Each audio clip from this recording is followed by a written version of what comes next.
एका बाजूला दुःख आहे आणि दुसऱ्या बाजूला आनंद सुद्धा आहे. काही दिवसांपूर्वी याच गावामध्ये मी आणि आंबेडकर आमचे मुख्य नेते आणि राज्याचे उपमुख्यमंत्री एकनाथ शिंदे साहेब आले होते आणि त्यावेळी ह्या गावाची परिस्थिती अतिशय भीषण होती. कारण पूर्ण घराघरांमध्ये पाणी शिरलं होतं, गुरंढोरं वाहून गेली होती. पूर्ण जे ब्रिज ते पाण्याखाली गेले होते. लोकांना जाण्या येण्यासाठी सुद्धा रस्ता नव्हता. तर ह्या ग्रामस्थांनी त्या दिवशी आम्हाला सांगितले की साहेब आम्ही 3 ते 4 दिवस गावामध्ये अडकून होतो, कारण ब्रिज पूर्ण उंच नसल्या कारणानं आम्हाला बाहेर जाता आलं नाही आणि आम्ही म्हणजे बाहेरच्या लोकांचं तोंडही बघू शकलो नाही ह्या 3 ते 4 दिवसामध्ये. आणि त्याच दिवशीच आम्ही ठरवलं की कुठल्याही परिस्थितीमध्ये पालकमंत्री या नात्यानं ह्या गावाचा विकास करण्याचा जो आमचा दृष्टिकोन आहे तो कायम ठेवला. गावामध्ये 2.5 किलोमीटरच्या रस्त्याची मागणी ग्रामस्थांची होती.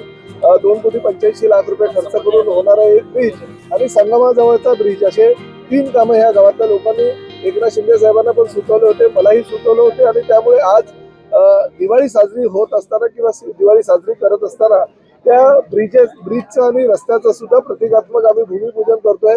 माननीय मुख्यमंत्र्यांनी दोन्ही उपमुख्यमंत्र्यांना आम्ही सूचना केलेल्या आहे आम्हाला सगळ्या पालकमंत्र्यांना की कुठेही जे निकष आहे ते निकष सध्या बाजूला ठेवा, पण पूरग्रस्त शेतकऱ्यांना कसं जास्तीत जास्त फायदा त्याचा होईल याचा विचार तुम्ही करा आणि जिल्ह्यामध्ये जाऊन पूरग्रस्त शेतकऱ्यांचं सांत्वन करा आणि त्यांच्या ज्या काही मागण्या आहेत त्या मागण्या पूर्ण करा. आज जिल्हाधिकारी, SP आणि CO सगळे या ठिकाणी आहे. मी त्यांना सूचना केलेल्या आहेत की ताबडतोब कुठल्याही परिस्थितीमध्ये पुढील 8 महिन्यामध्ये हे काम पूर्ण झालं पाहिजे. म्हणजे पुढल्या पावसाळ्यापूर्वी या गावातील ग्रामस्थ त्या ब्रिजवरनं चालत गेले पाहिजे, पाण्यातून नव्हे तर आपल्या आपण उभारलेल्या नवीन ब्रिजवरनं चालत गेले पाहिजे. अशा पद्धतीच्या सूचना मी दिल्यात आणि तशा पद्धतीची कारवाई करायला सांगितली.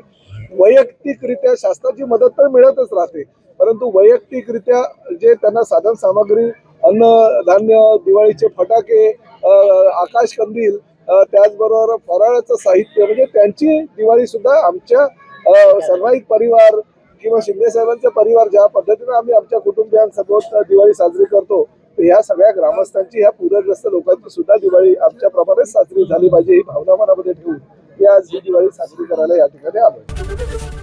ABP माझा, उघडा डोळे बघा नीट.